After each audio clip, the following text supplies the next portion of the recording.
What's up guys, I am Star Jake here once again with a brand new video. Here today I am going to be doing a relatively long awaited video. I know I said not long ago that a collection update was just around the corner, that I was going to immediately hop on it, but after every attempt at recording that video it just completely got scrapped and I said, you know what, I'm not even gonna do it. I even got to the point where I was considering to just completely scrap this video and just not do the collection update, but the more I thought about it I was like, you know what, I might as well get this over with. I mean, I have like 4 months of material now, so why not? So I'm going to begin the collection in early June all the way up until now, which is at the end of September. There are some things that will undoubtedly not be shown in this video because I know I'm missing something. I do not know what those things are, but I know for a solid fact that I am missing something. When I looked at this collection after gathering everything, I was like, yeah, this definitely is not everything, but oh well, I'm just gonna go ahead and get started. I do not want to waste any time here. So the first thing I'm going to talk about is a game console. I actually got a new game console not very long ago. So my Nintendo 64 just randomly stopped working out of nowhere. I went to Game Exchange and I happened to find a system for $100. Now, it's kind of hard to show without actually knocking it over. It's still plugged in, so I'm trying not to move it too much. But yeah, it's a standard black Nintendo 64. And that's pretty much all there is to show there. I'm not going to go too far into detail with it because, well, there's really not that much more to say other than I've been playing it non-stop ever since getting it. This is one of my all-time favorite consoles. And now that the console is out of the way, I'm going to show a couple of the random-esque items. I am going to get up and I am going to grab one of the items that I evidently forgot to bring over here. I am going to go the way I'm doing this video, basically, you know, alphabetically. My store that I work at now sells Koya. Koya is that company that I am absolutely addicted to. I absolutely praise this company. I love every single drink that they have came out with. It is also one of the things that helped me on my keto diet, which I am still on. I still regularly buy these drinks whenever I see them available. Before, I had to go to Publix to get them because it was the only store around here that really sold them, but now my store sells them, so fantastic. I got to try 2 flavors that I have been actively looking for the longest time. One of them is chocolate peanut butter. I literally traveled all the way to Florida just to see if they potentially had these at any of the gas stations, because on the Koya Instagram page they said that every 7-Eleven would have this one, but evidently it's only certain locations because in Florida we could not find this one anywhere. But my store now carries it. Chocolate peanut butter Koya. This drink is phenomenal. It's one of the best drinks on the planet and definitely one of my favorite Koya flavors. And I got to try the cookies and cream flavor, which is just as amazing as it sounds. This is also one of my favorite flavors as well. I actually saw these in the back room of my store months ago, but they never went on sale, but I guess now they finally put them on the shelf. But yeah, cookies and cream Koya and chocolate peanut butter, both fantastic flavors. And speaking of Koya, they just released cereal flavors. They also just released pumpkin spice and banana cream, and I really want to try these. Like, I can only imagine how great those are, but evidently not many places around here have many Koya drinks aside from my store and Publix. But maybe one day I'll get lucky and just find them one day. The next drink is the one that I went over to get. It is the Beast Unleashed White Haze Monster Energy. This is an alcohol-infused Monster Energy, and I'll admit I was pretty skeptical of trying this at first because I don't even drink like whatsoever, but I'm a diehard Monster Energy fan. I have tried practically every flavor under the sun, but I have not tried any of these yet, and because I am a huge fan of the white Monster Energy, I thought I would try this one first in hopes that it would taste similar to the Zero Sugar Monster Energy, you know, the white can. Now this one does taste kind of similar, but it definitely has an alcoholic taste to it, and it's pretty good. I actually ended up liking this one. I am eventually going to buy the other flavors, but for now this is the only alcoholic Monster Energy I have tried. It's really good, and I would suggest trying it if you haven't yet. Now the next one I got as a present. I absolutely refuse to support the people behind this drink, so the only reason why I have this is because someone gave it to me. And I'll admit, it sucks that I just do not want to support these people because this drink is phenomenal. It is the Prime Glowberry, and it's also a glow-in-the-dark bottle, in case you don't know that. This is incredible. It actually surprised me in a lot of ways. I was not expecting this to be as good as it was. Yeah, this might actually be the only one that I'm ever going to try, because apparently Prime is being discontinued, and it's pretty obvious that I'm never going to be buying these, like, with my own money, because I'm not supporting them. So, unless someone just miraculously gives me another one of these, this is the only one I'm ever going to have. So, yeah, that is Prime Glowberry. It is really good. And there's another drink I tried that I kind of forgot about, so I'm going to rush over and get that one. So there's a store over in Columbus called the Vitamin Shop. They happen to have these energy drinks called Alani, which I've never heard of them before. My store doesn't sell them, and I've never seen them in any other store. But it looks so fucking interesting that I wanted to give it a shot. I got two flavors here. I got the cherry slush flavor, which is my favorite. This is absolutely incredible. And the other one, this is the first one I tried, and this one is incredible. The design of it by itself tells you that this is going to be a fantastic drink before you even try it, and that is the Witch's Brew flavor. Now, this one is apparently discontinued from what I've heard. I've heard that it's supposed to be around only in October, but there's rumors that it's 100% discontinued, so I don't know. I really hope not, but I love this design. This is like one of the coolest cans I have ever seen before. But yeah, those are two Alani drinks, and that covers it for the random items. I am going to move on to the video games, then I'm going to get into the CDs, and then the vinyl. I got a decent amount of video games, which is kind of surprising considering video games aren't really the main focus of my channel. I got some of these at Dragon Con, and I got some of them at Game Exchange. Now, the first one is one that I found at Dragon Con. It was only $45. It is the rare Aqua Teen Hunger Force video game, and oh my god, this game is awesome. I'll admit the game's kind of repetitive. Every level is very similar, and I wish that more enemies were included, but overall, this is a pretty fun game. I also absolutely love all the references on it. This video game is chock full of references from the show. The whole time I was playing this, I was just pointing at stuff and smiling ear to ear about it.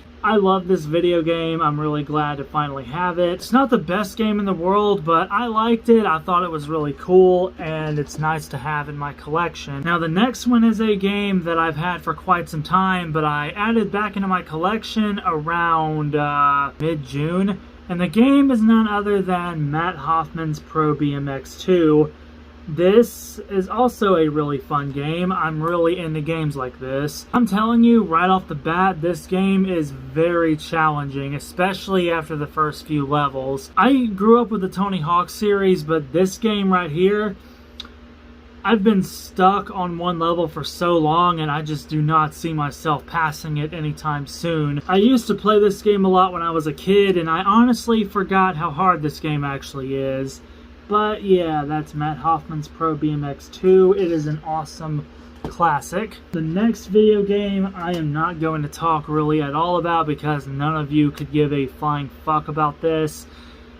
When I was a kid, my dad used to have this MLB game that I really liked, and being a fan of baseball, I never really lost interest in that video game. In fact, I still get enjoyment to this day about it, even though I have little to no involvement with sports like that anymore. The only sport I really focus on now is skateboarding. Not so much other stuff, but MLB is one of the few sports that I still kind of pay attention to. And the game is MLB 2004. I like this game. I do not care what anyone says about it. It's probably the only MLB game that you will get me to play. I love the game. I think there's a lot of cool features on it and, you know, blah, blah, blah. Awesome game. Nothing really else to say about it. The next game, which is on the PS2, is a game I have been hunting for quite some time now, and I found it at a thrift store for $5, believe it or not. Practically brand new, actually. There were no scratches on the disc, the artwork is in perfect condition, and the game is Tony Hawk's Pro Skater 3. Yeah. After all this time, I finally got it, and I managed to beat this one within just a couple of days. The game is a lot shorter than I honestly remember, but the game is still just as fun as it was way back then. So yeah, that's Tony Hawk's Pro Skater 3. It is an awesome video game. And now we have 2 Nintendo 64 video games, also the last video games of the video. One of these I have been looking for so long. Some of you even remember me talking about this video game in earlier videos. Like I said, oh my god, I wish I could get a hold of this one, and you know, so on and so on. I finally got it at Dragon Con. The same person who sold me that Aqua video game also happened to have Mario Party. The first one, only $50. And I have almost completely beat this game by now. I'm actually on the very last level, and after I beat this one, I am going to replay it repeatedly. I'm now on the hunt for Mario Party 2, which is apparently the most expensive one out of the original 3. I do have Mario Party 3, that's the one I used to play before this one, but this is a really fun game. I think it's one of the best Mario Party games in the series, and I am so glad that I have this in my collection now after all this time. And now the final video game of this video is another game that I've been on the hunt for, and that game is Tony Hawk's Pro Skater 2. This was only $25 at a video game store in Opelika. Now, this game, okay, it is undoubtedly a classic, alright? I used to play this game when I was younger, this game and the first one, but I grew up mostly with Pro Skater 4, Pro Skater 3, Underground, Underground 2, American Wasteland. I mostly grew up with the later titles instead of the early titles, so when I played this for the first time, it was very, very hard to get used to. Like, I don't really know how to explain it, but, like, it's kind of harder to really land tricks and do massive combos like you could on the later ones. But this game took me a while, and let me just say it was very satisfying when I finally beat it. Like, when I got all the gold medals in the competitions and I beat the very last level, I took a picture of my television and I just fucking bragged about it. I was like, oh my god, I finally beat Pro Skater 2. The game's definitely a bit of a challenge considering, you know, I grew up with the later ones and wasn't used to the controls. Especially considering the Nintendo 64 analog stick really was not built for this game. But I beat it. I love this game, and it's undoubtedly one of my favorites within the series. And it's also, without a doubt, one of the hardest Tony Hawk games I have ever played before. Now we are going to get into the music, which is, you know, what people come here for. Firstly, I'm going to show these 3 tapes. One of these is an actual cassette tape, and the other ones are cassette USBs because the artist, for some reason, just does not want to make cassette tapes. But the first one is a masterpiece, underrated hip-hop classic from San Francisco. I have been a fan of this artist ever since the 10th grade. I love the first few albums, and to this day, I think this is one of the most underrated albums of all time. And the album is Don't Stop Till We Major by JT the Bigga. I love this album so much. This is one of my favorites. I could listen to this one all day without ever turning it off. Now, this cassette is pretty hard to find by itself. In fact, I have never seen this for less than $50. But someone on eBay decided to do a bid on it. The bid was starting at $15. I threw down a $50 because I had a feeling that the bids would get relatively high. And I only ended up paying $30 for it, which is really good considering the rarity of this cassette tape. Even the CD sells for a lot. That is JT the Bigga with Don't Stop Till We Major. This is a really good classic, and I would suggest listening to it if you haven't yet. So yeah, there you go. Don't Stop Till We Major. Awesome album. Now the next tapes are USBs by the same artist. Now everyone knows I am a fan of Blood on the Dance Floor, and I recently started following Davi Vanity because he's been reprinting a lot of the classics on vinyl and CD represses. And he threw these two tapes in as freebies with one of my orders because it arrived late. The first one is Love Like Starlight, which was a Most Vivid Nightmares album, but for some reason it's a Kawaii Monster release. I'm not sure why, but the tape is a Kawaii Monster release, but the digital release is Most Vivid Nightmares. I don't know how to explain it. But yeah, that is the Love Like Starlight album. This is the cassette tape. And that is the J card. It's just, you know, the track listing. The other one is one that I was kind of surprised he threw in as a freebie because this is like a whole discography set.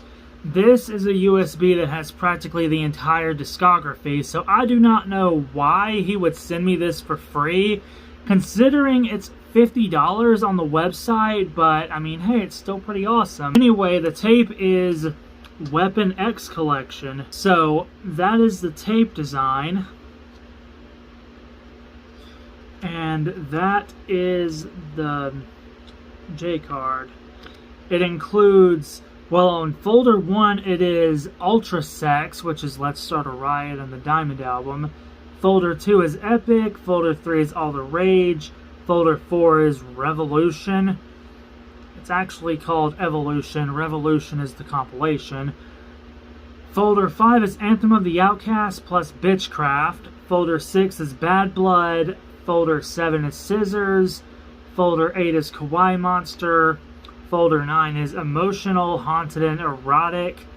And folder 10 is The Legend of Blood on the Dance Floor. On the bottom here, it also says it includes the Most Vivid Nightmares with The Incarnation and Love Like Starlight, but I don't have a computer. I have no idea, like, if that stuff is actually included. All I know is that this is pretty much a discography set, and I think it's cool that he sent this as a freebie, considering I probably never would have ordered this because I don't have a computer and I don't really care that much about USBs, but hey, I mean, still pretty nice to have it. The next one is a box set, which also came from the Blood on the Dance Floor website. In fact, I recently did a Blood on the Dance Floor unboxing video. I'll link that in the description. I am showing a lot of stuff from that video in this video, but I'm not going to talk about it because I would rather you guys just go watch that video if you want all the details on it. I got a CD box set of the Master of Death and Sinners Are Winners collection. I have wanted this for so long, and I finally got it. This was only $60, but on eBay, people are trying to sell it for $400, so I feel like I got a great deal on it. This is a really well put together box set, and I am so glad to have it. It has been on display ever since I first got it in the mail, but yeah, these are the discs. And for those wondering what this includes, it is the entire collection.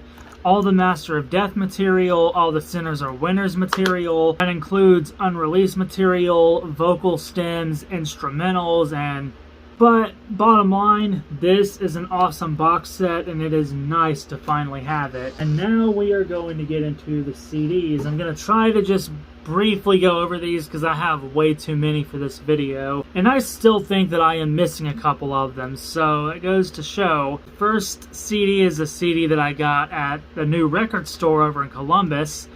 I got an autographed copy of Fire Up the Blades by 3 Inches of Blood. I love this album. I've been a fan of it since the 7th grade, and it blew my mind to find this for only $3.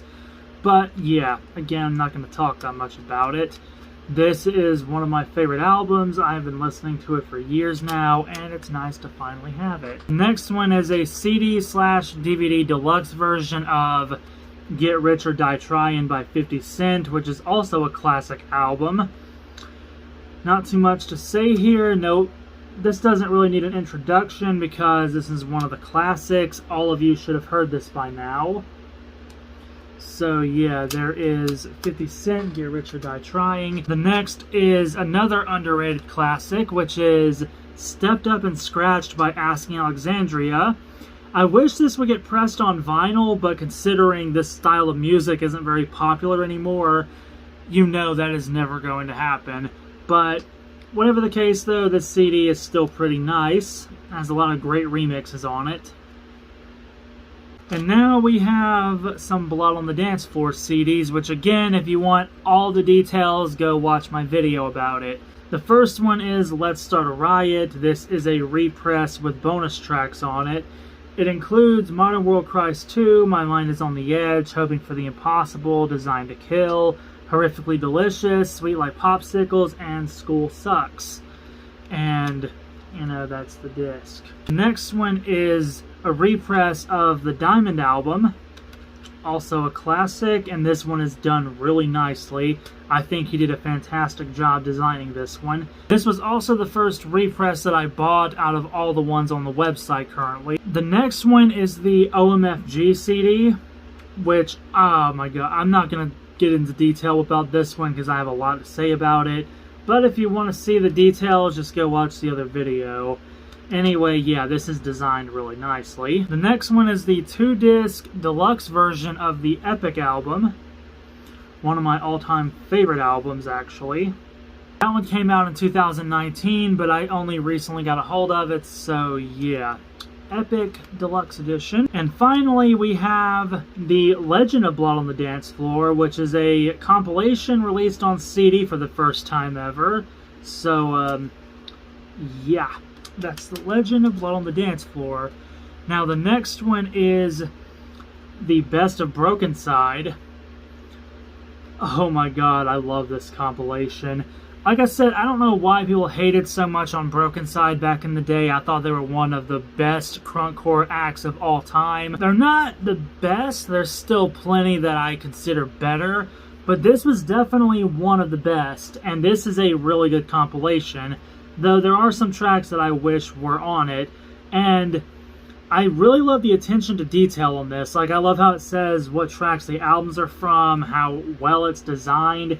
Like, even if you don't like the group, you cannot deny that this is fucking awesome.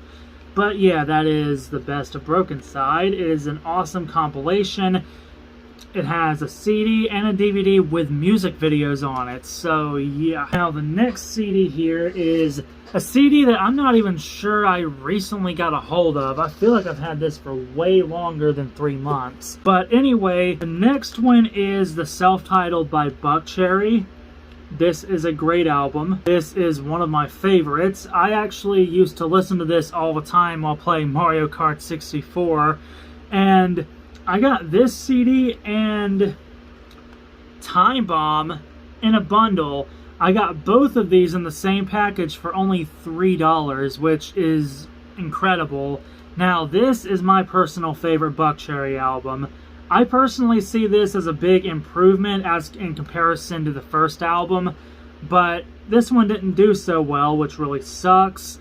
But yeah, I love this album so much. It's one of my favorites. It's one of my all-time favorite albums, and it is my favorite Buckcherry album. So yeah, that's the self-titled and Time Bomb. The next CD is a unofficial compilation, which is Worm Ballads by Cage, one of my favorite rappers. Now, I've been looking everywhere for this for years now, and I finally got a hold of it. I don't even know if I got this a couple of months ago. It feels like I've had this for longer than that, but oh well, I guess you'll get to see it again here. Anyway, yeah, it is a massive compilation with almost 3 hours of material on it. And it's a 2-disc set, which I'm not going to pull the disc out because my case is broken. But yeah, it's really awesome. The next CD, which I also got at that record store, is A Skeletal Domain by Cannibal Corpse. Also a really good album that I think is very underrated. The next CD is one of the only good albums by this band, Dusk in Her Embrace by Cradle of Filth. I personally cannot stand this band. I hate practically everything they have made, but their first 3 albums are an exception. I actually used to listen to this one back when I was in middle school. I know this band has a really dedicated following, but I just do not like them that much. This is really one of their only good albums. These next 2 CDs are by the same band. I got this at Dragon Con. I got a special edition of the Wishfire album by the Cruise Shadows, which is an album that I have not heard yet. And I got a copy of the Valkyrie single, which is still in the plastic. Next CD is Eminem with Curtain Call 2. Now, this one's nowhere near as great as the first one. The first compilation seemed like it was put together a lot better. This one honestly just seems like a bunch of random tracks just placed on it. But still pretty cool though. I wish the vinyl wasn't so expensive, but it is nice to have a copy of Curtain Call 2. The next CD is a CD that I have not really listened to yet. I bought it mainly because of Aqua Teen Hunger Force. I bought Records by Foreigner. I don't know how many of you remember the early Aqua Teen episode, Revenge of the Moonanites, but on that episode they get the Foreigner belt and they make so many references to these tracks. These exact tracks are kind of parodized on that episode, and I think it's really awesome. But yeah, that is Foreigner with Records. I am definitely going to be listening to this soon. It's already kind of criminal that I haven't heard it yet. The next 2 CDs are custom one-offs. The first one, and these are actually backwards, I'm doing it in the order that I got them. The first one is Diligif by Bigga, one of my favorite comedy albums. Now, I remember listening to this back when I was in the 10th grade. I tried so hard to get everyone to listen to this album. Back when it was still on streaming services, I even put it on in the car one time with my parents to see what they would think of it. Hard to believe this for some of you, but this album has held up really good over the years. A lot of people expected me to stop liking it after a while because, you know, people think this music is a phase. But nope, I still love it, and now I own a copy of it. Again, this is a one-off. It is the only copy, and I am not going to print more of them because I do not approve of bootlegging, nor do I want people making bootlegs of it. Anyway, that is the inside. I think I did a great job putting this custom together. And the next one is a custom one-off of the legendary So Seen album from 2009. I think that I did amazing with this one. This is actually probably my favorite custom that I have made so far. Like, I don't know, just everything about this one looks amazing. The track listing especially, like, it fits so fucking well. Even the inside looks nice. But yeah, that is So Seen by Bigga, one of my favorite albums and pretty much a staple within that style of music. Next CD is Josh Turner with Live Across America. I used to have this CD when I was younger, and I just miraculously found it at Game Exchange, so I got it again. Yeah, this album brings back a lot of really good memories. The next release is a compilation that I have been trying to get my hands on for years now, and I finally got a hold of it. I got it in the same package with my Stepped Up and Scratch CD, and it is none other than the Pez Collection by Less Than Jake. This compilation consists of material from the 90s, and it's essentially a greatest hits compilation. It has a lot of amazing material on it, and I wish more people knew about this one. It seems like only a handful of people even seem to know what this is. But yeah, and my copy is also kind of broken.